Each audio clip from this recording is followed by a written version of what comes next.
Supreme court के हुक्म पर बनाए गए फैजाबाद धरना इंक्वायरी कमीशन ने अपनी रिपोर्ट वफाकी हुकूमत को जमा करा दी है, जो अब सुप्रीम कोर्ट में पेश की जाएगी। मगर इस रिपोर्ट का जो खुलासा सामने आया है उसमें जनरल फैज हमीद को क्लीन चिट दे दी गई है और मौजूदा वजीर आजम शहबाज शरीफ को बतौर उस वक्त के वजीर आला पंजाब चार्जशीट कर दिया गया है। बड़े बड़े दावे करने वाले नून लीगी रहनुमाओं ने भी जनरल फैज हमीद को चार्जशीट नहीं किया है।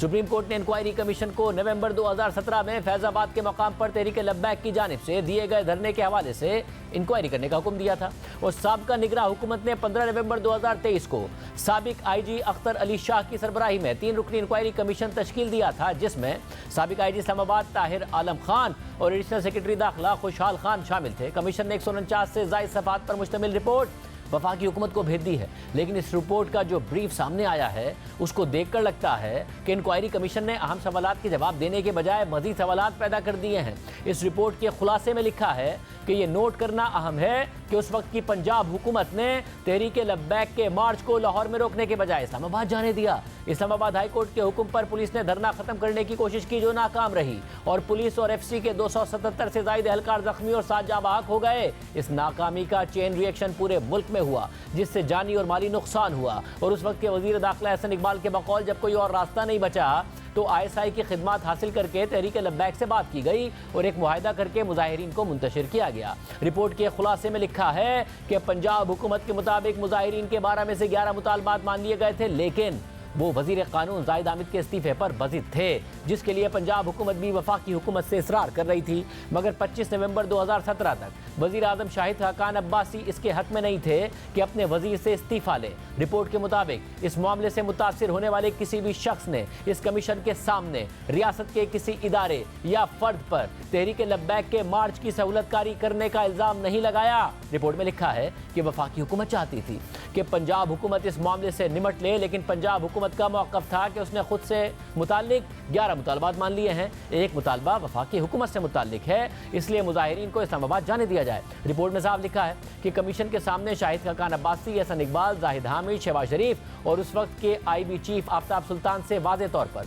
मार्च की सहूलतकारी में एजेंसियों के किरदार से मुताल्लिक पूछा गया, मगर सबने इस बात की तरदीद की कि रियासत के किसी इदारे या फर्द का ऐसे किसी भी अमल से कोई ताल्लुक था। इन हक़ाइक़ की तस्दीक वज़ीर आज़म की ज़ेर सदारत 22 नवंबर 2017 को होने वाले इजलास के मिनट से भी होती है, जिसमें ISI की DGC को वाज़ेह हिदायत दी गई कि वो तहरीक लब्बैक की क़यादत से बात करके मसला हल करवाएं। रिपोर्ट के मुताबिक रिकॉर्ड से पता चलता है कि ख़ास तौर पर पंजाब हुकूमत की जानिब से ढील दिए जाने की वजह से फैज़ाबाद में धरना हुआ। इब्तिदा में वफाकी और सूबाई हुकूमत मामला सुलझाने से हिचकिचाती रही। वज़ीर आज़म शाहिद खाकान अब्बासी चाहते थे कि पंजाब हुकूमत मुजाहिरीन को अपनी हुदूद में रोके, मगर वज़ीर आला पंजाब शहबाज शरीफ ने मशवरा दिया कि मुजाहिरीन को इस्लामाबाद आने दिया जाए। वज़ीर कानून जाहिद हामिद का इस्तीफ़ा मामला हल कर देगा। रिपोर्ट में वाज़ेह तौर पर लिखा है कि क्योंकि साबिक वज़ीर आज़म, साबिक वज़ीर दाखिला, साबिक वज़ीर कानून और साबिक वज़ीर आला पंजाब समेत किसी ने भी इंटेलिजेंस एजेंसीज या उनके किसी एहलकार पर मुजाहिरीन की सहूलतकारी का इल्ज़ाम नहीं लगाया और ना ही ऐसे कोई शवाहिद मैसर थे, इसलिए कमीशन ने रियासत के किसी इदारे या फर्द से रब्ता ही नहीं किया। रिपोर्ट के मुताबिक सारे मामले से निपटने में पंजाब हुकूमत ने कमजोरी दिखाई। अगर वो इब्तिदा ही में इक़दामात उठाती तो ये नौबत ना आती। मुजाहिरीन को इस्लामाबाद जाने देना मुनासिब फैसला नहीं था। माजी में कई हुकूमतों ने रियासत के बागियों से मुआहदे किए, लेकिन मसाइल बढ़ गए, जिसके बाद रियासत को ऑपरेशन करना पड़े, मगर हुकूमत ने इन मुआहदों की तारीख से कोई सबक नहीं सीखा। रिपोर्ट में साबिक DG ISI lieutenant general retired Faiz Hamid के हवाले से भी अहम बात लिखी है और कहा गया है कि जनरल फैज हमीद उस वक्त मेजर जनरल और ISI में DGC थे। उनको सिक्योरिटी एस्टैब्लिशमेंट की तरफ से जामीन के तौर पर मुआहदे पर दस्तखत करने पड़े और ऐसा DG ISI और आर्मी चीफ की इजाज़त से किया गया। इस बात की उस वक्त के वज़ीर आज़म शाहिद खाकान अब्बासी और वज़ीर दाखिला हसन इकबाल ने भी तस्दीक की। कमीशन ने मज़ीद लिखा है कि अपना वोट बैंक कम होने के डर से पंजाब हुकूमत मामले से दूर रही और मुजाहिरीन को इस्लामाबाद में दाखिल होने दिया। ये एक मिसकंडक्ट है और ऐसा करने वालों के खिलाफ कार्रवाई होनी चाहिए। फैज़ाबाद धरना कमीशन में साबिक DG ISI general Faiz Hamid का दिया गया बयान भी सामने आया है। जियो न्यूज़ के नुमाइंदे एजाज सैयद के मुताबिक जनरल फैज हमीद ने अपने बयान में कहा कि वज़ीर आज़म की सरबराही में हुकूमत ने 22 नवंबर 2017 को धरना ख़त्म करने की जिम्मेदारी मुझे दी थी। मैंने धरना मुनज़्ज़म नहीं कराया बल्कि ख़त्म कराया था। तहरीक लब्बैक मुआहदे पर आर्मी चीफ के दस्तखत चाहती थी। मुआहदे पर मैंने दस्तखत इसीलिए किए कि वो आर्मी चीफ के दस्तखत चाहते थे। मुआहदे पर दस्तखत की इजाज़त ISI चीफ और आर्मी चीफ ने दी थी। हमने तहरीक लब्बैक के माली मामलात की तहकीक नहीं की क्योंकि वो हमारे मैंडेट में नहीं था। सुप्रीम कोर्ट के हुक्म पर बनने वाले इस कमीशन के TORs में लिखा था कि इंक्वायरी कमीशन TLP की गैर कानूनी इमदाद या सहूलतकारी करने वालों की तहकीकात करेगा। फैजाबाद धरने के हक में ऐसे बयानात और फतवे देने वालों के खिलाफ एक्शन तजवीज़ करेगा जिनसे किसी को नुकसान पहुंचा या नुकसान पहुंचने का अंदेशा हुआ। कमीशन कानून और कोड ऑफ कंडक्ट की खिलाफवर्जी करने वाले केबल ऑपरेटर्स और ब्रॉडकास्टर्स के खिलाफ पेमरा के एक्शन ना लेने की तहकीकात करेगा। सोशल मीडिया या नफरत और तशद्दुद फैलाने की जांच करेगा और इससे बचाव की तजावीज़ देगा। इंक्वायरी कमीशन तयन करेगा कि कोई शख्स या अवामी ओहदेदार कानून या अपनी जिम्मेदारियों की खिलाफवर्जी का मुर्तकिब तो नहीं हुआ। कमीशन इंटेलिजेंस एजेंसियों के साथ काम करने वालों समेत किसी भी शख्स या सरकारी ओहदेदार के जिम्मेदार होने का तयन करेगा। यह भी तयन करेगा कि अगर उनमें से कोई मुलव्विस है तो इसके खिलाफ कोई तादीबी या कानूनी कार्रवाई करना बनता है या नहीं। या वफाक और सूबों में काम करने वाली तमाम एग्जीक्यूटिव अथॉरिटीज़ की जिम्मेदारी है कि वो कमीशन की हर मुमकिन मुआवनत करें। सुप्रीम कोर्ट ने 15 नवंबर 2023 को फैजाबाद धरना अमल दरामद केस की आम समाअत की थी, जिसके दौरान वफाकी हुकूमत ने इंक्वायरी कमीशन तश्कील देने का ऐलान किया था और समाअत के दौरान चीफ जस्टिस काजी फाइज़ ने वाज़ेह किया था कि इंक्वायरी कमीशन को साबिक आर्मी चीफ, वज़ीर आज़म और चीफ जस्टिस को बुलाने का भी इख्तियार होगा। और 16 नवंबर के तहरीरी हुक्मनामे में भी सुप्रीम कोर्ट ने सबके एहतसाब की बात की थी, अपनी माजी की गलतियों को तस्लीम किया था और 9 मई के वाक़यात का भी जिक्र किया था। इससे पहले 6 फरवरी 2019 को सुप्रीम कोर्ट ने फैजाबाद धरना केस का फैसला सुनाया था, जिसमें जस्टिस काजी फाइज़ ने लिखा था कि तहरीक लब्बैक ने इस दौरान पहले वफाकी वजीर कानून को हटाने का मुतालबा किया, फिर मुतालबा किया कि वफाकी हुकूमत ही मुस्ताफी हो जाए। इस धरने ने इस्लामाबाद और रावलपिंडी को मफलूज कर दिया। उस वक्त की हुकूमत ने आर्टिकल 245 का इस्तेमाल करते हुए फौज को मदद के लिए तलब किया, मगर 26 नवंबर 2017 की रात को ही हुकूमत और मुजाहिरीन के दरमियान मामला तय पा गया। तहरीक लब्बैक और उसके हामियों ने वर्दी में मौजूद अफराद से पैसे वसूल किए और मुंतशिर हो गए। जैसे काजी फाइज़ ने लिखा कि इस समाअत में हमने हसास इदारे के नुमाइंदे से इन कवानीन के बारे में पूछा जो उसे रेगुलेट करते हैं और उसके मैंडेट का तयन करते हैं, तो उन्होंने जवाब दिया कि इदारा मुल्क के कवानीन के तहत चलता है, मगर ये नहीं बताया कि वो कवानीन कौन से हैं। जस्टिस काजी फाइज़ ने लिखा कि तमाम हसास इदारों की मुत्तफ़िक़ा राय है कि तहरीक लब्बैक इस धरने से सियासी फ़ायदा हासिल करना चाहती थी। उन्होंने मजहबी जज्बात को उभारा, नफरत की आग लगाई, मुजाहिरीन तशद्दुद पर उतर आए और अमलाक को तबाह किया, जिससे 16 करोड़ रुपए से ज़ायद का नुकसान हुआ। तकरीबन तमाम मुआशी सरगर्मियों को तहरीक लब्बैक ने रोक दिया था। खुफिया इदारों की रिपोर्ट के मुताबिक सियासतदान भी धरने में गए। तहरीक लब्बैक को प्राइम टाइम में फ्री मीडिया पब्लिसिटी दी गई। इस जमात का नाम रातों रात घर घर में लिया जाने लगा। जैसे काजी फाइज़ ने अपने फैसले में लिखा था कि पेमरा अपने लाइसेंस ब्रॉडकास्टर्स के कानूनी हुकूक का तहफ़्फ़ुज़ करने में नाकाम हुआ। जियो और डॉन की नशरियात रोकी गई, इसमें खलल डाला गया। पेमरा ने खुद तस्लीम किया कि जियो और डॉन कंटोनमेंट और DHA में खासतौर पर टारगेट हुए। सहाफ़ी, एडिटर्स, अखबार, ब्रॉडकास्टिंग के इदारों ने यह शिकायत की कि मीडिया को दबाया और खामोश किया जा रहा है। आइन फौज के किसी भी रुकन को सियासी मामलात में शामिल होने से रोकता है, जैसे कि किसी सियासी जमात या फर्द की हिमायत करना। अदालत हुकूमत पाकिस्तान को वज़ारत दिफा के जरिए और आर्मी चीफ, नेवल चीफ और एयरफोर्स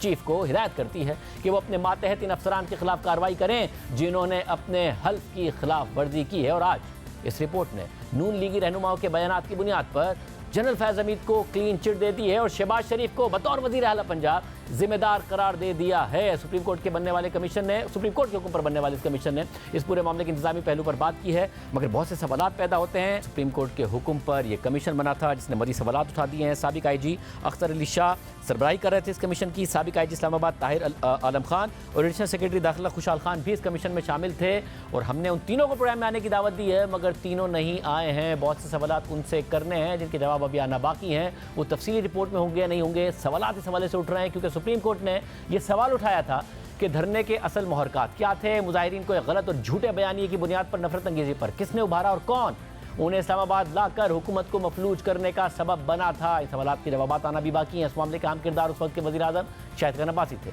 29 सितंबर 2023 को हमने और दीगर सवालात उनके सामने भी रखे थे, जिस पर शाहिद खान अब्बासी ने भी उस वक्त की पंजाब हुकूमत को कसूरवार ठहराया और कहा था कि पंजाब पुलिस ने मुजाहिरीन के इस्लामाबाद पहुँचने में कोई रुकावट नहीं डाली। बाद में भी पंजाब पुलिस की कोई सपोर्ट नहीं मिली। हफ्ते का दिन था और मैंने ये सारा मामला खुद देखा है। मैं इसका नहीं गवाह हूँ क्योंकि मैं हेलीकॉप्टर से लाहौर जा रहा था। जिस तरह पुलिस ने वहाँ पर एक्शन किया वो भी काबिल दीद था। जिस तरह आप माल रोड पर चहलकदमी करते हैं इस तरह पुलिस ने कार्रवाई की और वो सारी कार्रवाई मैंने खुद देखी है और उसके कुछ फोटोज भी मेरे पास हैं जो मैंने हेलीकॉप्टर से लिए थे। जो पंजाब पुलिस थी जिसके पास उस वक्त तकरीबन 30,000 की नफरी उनके डिस्पोजल में थी, उनकी कोई गाड़ी भी वहाँ पर नहीं थी। इस तरफ इस्लामाबाद पुलिस के मेरे ख्याल 200-250 लोग थे जो बड़े आराम से उन्होंने कुछ आंसू गैस के गोले मारे पुल की तरफ, तो पुल की तरफ से एक बहुत सख्त कार्रवाई हुई और वापस आंसू गैस के जो ग्रेनेड थे वो मारे गए और पुलिस पसपा हो गई। ये सारी बात थी। मैं वहाँ से लाहौर गया, आईजी पुलिस पंजाब से भी एयरपोर्ट पे वो आए थे, होम सेक्रेटरी भी थे और वो सारे बड़े शर्मिंदा नजर आ रहे थे। शाम का वक्त था, फिर हम वहीं से गुजरे हेलीकॉप्टर में, तो मैंने देखा कि पंजाब पुलिस की सिर्फ एक गाड़ी थी और वो चांदनी चौक पर जो तकरीबन 2-2.5 किलोमीटर दूर है वहाँ पर खड़ी थी और चौधरी निसार साहब के घर पर एक जत्थे ने हमला किया था, जिस पर कोई वहाँ पर पुलिस उसको रोकने के लिए नहीं थी। वहाँ पर चंद जो उनके सिक्योरिटी के लोग तैनात थे जो शायद रेंजर या एससी से ताल्लुक़ रखते थे, उन्होंने बड़ी हिम्मत करके वो हमला पसपा किया और उनके घर को बचाया। धरना जो था ये आया भी था तो वो पंजाब पुलिस ने कोई रुकावट नहीं डाली, उनकी अपनी कोई स्ट्रेटेजी थी और उन्होंने उनको एस्कॉर्ट करके आके फैजाबाद में छोड़ दिया था और उसके बाद भी पंजाब पुलिस की तरफ से कोई हमें सपोर्ट नहीं मिली। तो इस्लामाबाद पुलिस थी, उसकी मैंने खुद कैफियत देखी है कि वो बिल्कुल कोई कार्रवाई करने पर तैयार नहीं थे। जो पैरा मिलिट्री फोर्सेस थी वो अवेलेबल नहीं थी और फ़ौज के बारे में जनरल बाजवा साहब से बात हुई तो उन्होंने यही कहा और दुरुस्त कहा। उन्होंने कहा कि जी फ़ौज जो होती है वो इस किस्म के मामलात हैंडल करने के लिए नहीं होती, वो सिर्फ गोली उनके पास बंदूक होती है, उनके पास कोई और चीज़ नहीं होती जिससे वो इस किस्म के मामलात को मुंतशिर कर सकें। तो बहरहाल फ़ौज का मामला तो नहीं था लेकिन पैरा मिलिट्री फोर्सेज भी नहीं थी और मैंने उनसे कहा कि जनाब भी मुल्क का मामला है, हम सबको खड़े होकर इसको तय करना पड़ेगा। बहरहाल वो तय तो हो गया बाद में, लेकिन मेरा ख्याल है कि उसमें काफ़ी जो रेट ऑफ द स्टेट थी वो काफ़ी मुतासिर हुई। शाहिद खान अब्बासी ने यह भी कहा कि मैंने एहसन इकबाल को मुआहदे पर दस्तखत करने से मना किया था मगर मुशावरत के बाद उन्होंने दस्तखत करना मुनासिब समझा।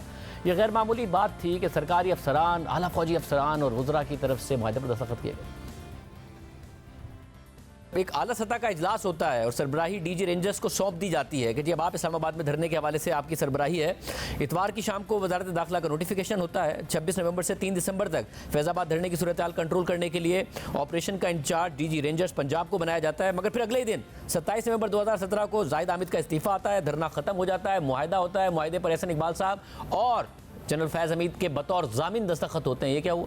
जी देखें, ये सब बातें रिकॉर्ड का हिस्सा हैं। जो दस्तखत था मुझे रात को एहसन इकबाल साहब ने पूछा, मैंने कहा कि आप इस पर दस्तखत मत करें, हमें ऐसे एग्रीमेंट पर दस्तखत नहीं करने चाहिए, ये एक रवायत बन जाएगी। बहरहाल उनकी आपस में मुशावरत हुई रात के उसके जब मेरी बातचीत के बाद, तो एहसन इकबाल साहब ने दस्तखत किए और मैं उस बात की हिमायत करता हूँ। मेरे वजीर थे जो उन्होंने फैसला किया मौके की मुनासबत से, उन्होंने मुनासिब समझा कि ये इस मामले को हल करने के लिए दस्तखत करना जरूरी है, उन्होंने किए और ये सारा मामला खत्म हुआ। गहराई में जाएंगे तो मामलात काफी टेढ़े हैं सारे बात के। जनरल फैज हमीद को जामिन बनाने का आइडिया आपका था, एहसन इकबाल साहब का था, उनका खुद का था? कहां से बन गए वो जामिन? नहीं, वो हुकूमत की तरफ से जो आईएसआई की तरफ से उस मामले में वो भी उनसे जो नेगोशिएशन थी उसमें शामिल थे, तो ये वहीं से सारी दस्तखत वगैरह हुए। ये काफ़ी अनयूजुअल बात थी कि दस्तखत किए जाएं सरकारी अफसरान की तरफ से, खासतौर पे आला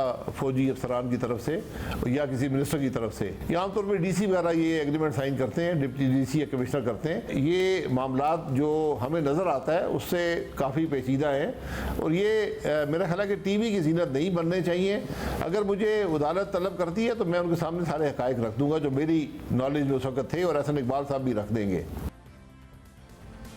मगर फिर जब कमीशन बना तो कमीशन ये कह रहा है कि किसी ने भी इल्ज़ाम नहीं लगाया, तो शाहिद खान अब्बासी साहब ने इस कमीशन के आगे क्यों नहीं बात की जब वो कह रहे थे कि मीडिया की जीनत नहीं बनना चाहिए, आगे हम मामलात रख दूंगा, अगर अदालत तलब करती है तो अदालत के फैसले के बाद ही कमीशन बना था। फिर 2 अक्टूबर 2023 को प्रोग्राम कैपिटल टॉक में एहसन इकबाल ने कहा कि मुझे भी जनरल फैज़ हमीद की जानिब से मुआहदे पर दस्तखत करने पर एतराज़ था, मगर जनरल फैज़ हमीद ने कहा कि दूसरी पार्टी मेरे दस्तखत के बगैर इसे तस्लीम नहीं करेगी। जब फिर ये मुआहदा सारा हो रहा था तो मैं प्राइम मिनिस्टर से इन टच था, तो मैंने प्राइम मिनिस्टर से जब ये पूरी इबारत बताई तो शायद खाकान अब्बासी साहब ने भी कहा कि बेहतर नहीं लगता कि जनरल साहब इसे साइन करें। मैंने भी फिर उन्हें कहा, मैं जनरल साहब ये आपका ये एक पॉलिटिकल डॉक्यूमेंट है, इसके ऊपर आपका दस्तखत होना कोई मुनासिब नहीं लगेगा। उन्होंने जनरल फैज़ ने मुझे ये कहा जी कि दूसरी पार्टी इसको एक्सेप्ट नहीं करेगी जब तक मेरे इस पर दस्तखत नहीं होंगे। मुझे याद अच्छी तरह सुबह के वक्त मैंने कहा कि ये आपके लिए भी मुनासिब नहीं, आपके इदारे के लिए भी ठीक नहीं, लेकिन उनका जवाब ये था कि ये फिर कबूल नहीं होगा मुआहदा अगर इसको मैं वो गारंटी मेरी मांग। हमने शाहिद खान अब्बासी से उस वक्त के डीजी रेंजर्स की जानिब से मुजाहिरीन में पैसे बांटने से मुतालिक सवाल पूछा कि एक्शन के वक्त रेंजर्स क्यों नहीं आई, तो उन्होंने कहा कि जब पंजाब पुलिस नहीं आई तो रेंजर्स भी नहीं आई। अगर ऑपरेशन की जो सरबराही थी वो रेंजर्स को दी और जो रेंजर्स के सरबराह थे वो अगले दिन हज़ार रुपए बांट रहे थे मुजाहिरीन में, ये किसका आइडिया था? जी ये उस दिन हुआ, ये आप उस वक्त की बात कर रहे हैं जब ये पुलिस एक्शन हो चुका था और पुलिस उनको मुंतशिर करने में नाकाम रही थी। और मैंने बताया कि बहुत ही बददिली से वो ऑपरेशन हुआ। अगर पुलिस बददिली थी या पसपाई का सामना था तो उस वक्त रेंजर्स क्यों नहीं आई? देखिए रेंजर्स जो थी वो चूँकि पंजाब पुलिस ही नहीं आई, तो जब वो नहीं आए तो रेंजर भी नहीं आई। फिर 4 जनवरी 2024 को ख्वाजा आसिफ ने हमारे प्रोग्राम में कहा कि धरने के वक्त असल हुकूमत तो इन्हीं की थी, बंदे भी उन्होंने लाकर बिठाए थे। मुझे जनरल बाजवा ने खुद बताया कि मुजाहिरीन के पास किराया नहीं था तो हमने उन्हें किराया दिया था। आज जनरल फैज़ हमीद का जो बयान उन्होंने रिकॉर्ड कराया फैज़ाबाद धरना कमीशन में, उन्होंने तो कहा कि मैंने जो किया हुकूमत के कहने पर किया, अगर टीएलपी से मुज़ाकरात किए वो भी हुकूमत के कहने पर किए। आपको तो बयानिया था उनके खिलाफ, वो पूरा बयानिया बना रहे हैं आपके खिलाफ। ये बयान देके कि भाई शाहजेब हुकूमत उन्हीं की थी ना, जनरल फैज साहब की हुकूमत थी। और किसकी हुकूमत थी? आपकी हुकूमत थी ना 2017-18 में, वो शाहिद खान अब्बासी साहब वज़ीर आज़म थे। नहीं, हुकूमत तो उन्हीं की चल रही थी ना, बंदे किन्होंने लाके बैठाए हुए थे। मैं आपको बता देता हूँ, ये जो पैसे दिए गए ना, ये सिक्योरिटी की कमेटी में हमने पूछा, मैंने पूछा जनरल बाजवा से कि वो पैसे क्यों बांटे गए? कहते उनके पास किराया नहीं था, हमने उनको किराया दिया था, वो घर वापस चले थे। मुझे कहा मगर वो साजिश की तरदीद कर रहे हैं, वो कह रहे हैं मैंने कोई साजिश नहीं की, जो हुकूमत ने कहा मैंने कर दिया और नेगोशिएशन कर ली।